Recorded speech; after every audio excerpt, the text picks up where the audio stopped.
তলায় যে তলাতে যে বাবাটা বসে না, তান্ত্রিক কেলটু বাবা, যাই ওনার কাছেই যাই, পরীক্ষার তো একটা ব্যবস্থা করতে হবে, তাই না?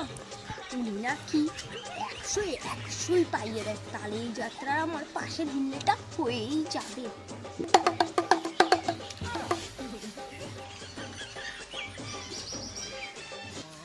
না, ছেবে হাতে মাল করি আসছে না, না আছে কোনো সেরকম মুরগি। আচ্ছা দরকার আছে, আমার দরকার যে সংসারে সব তেল ঝাল মশলা সবই পুড়ে গেছে। এইদিকে জাদু টোনা করে যতই লোককে ভয় দিই না কেন, বাড়িতে গেলে আমি বোর কাছে কিন্তু খুব ভয় পাই। আমার কপালে কষ্ট আছে, বোর রুটি যদি একটু নরম হয় বা শক্ত, আমি বউকে বলতে পারবো না, আমি কুকুরকেও খাওয়াতে পারবো না। ঠিক আছে, আমি বাবা, গ্রাম দূর দূরান্ত থেকে লোক আসে আমার কাছে, বাবা বাবা বলে পায়ের নিচে মাথা ঢোকে, ভয় পায়। আর আমি বাড়িতে গেলে ভিজি বিড়াল, আমার বউ আমার বাবা হয়ে যায়। না, এইবার আমি আমার মুডে চলে আসি। ওই তো একটা সুন্দরী মেয়ে আসছে। বাবা একটু তাকান।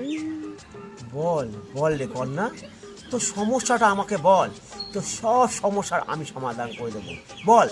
বাবা আসলে আমি না পড়াশোনায় ভালো, খারাপ না, আমি অনেক কষ্ট করে পড়ি, কিন্তু যেই চোখ বন্ধ করে ঘুমাই সব ভুলে যাই। তারপরে যেমন আমার 7-7টা সাবজেক্ট আছে, সেগুলো পাস করার চিন্তা।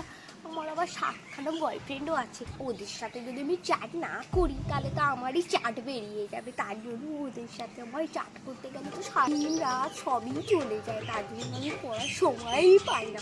একটু আমায় পাস করিয়ে দেও বাবা, দয়া করো। তো যত ইচ্ছা তুই প্রেম কর, তাতে করতে আমি করবো না।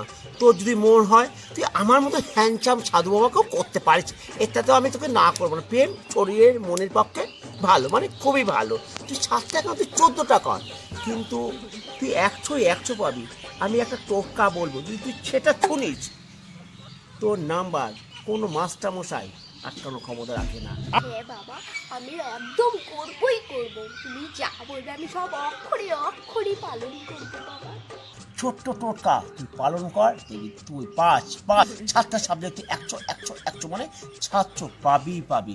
সেটা হচ্ছে কৃষ্ণপক্ষের রাতে কালো শাড়ি পরে, কালো ব্লাউজ পরে, কালো পুকুরের পাশ দিয়ে কালো কুকুরের লেজ ধরে কৃষ্ণ সাপের কালো ছাল নিয়ে আসতে পারলে তবে তোর কালো রেজাল্ট সাদা হবে। ছিল তোমার মনে বাবা, তোমার পরীক্ষা ফেল করাই ভালো।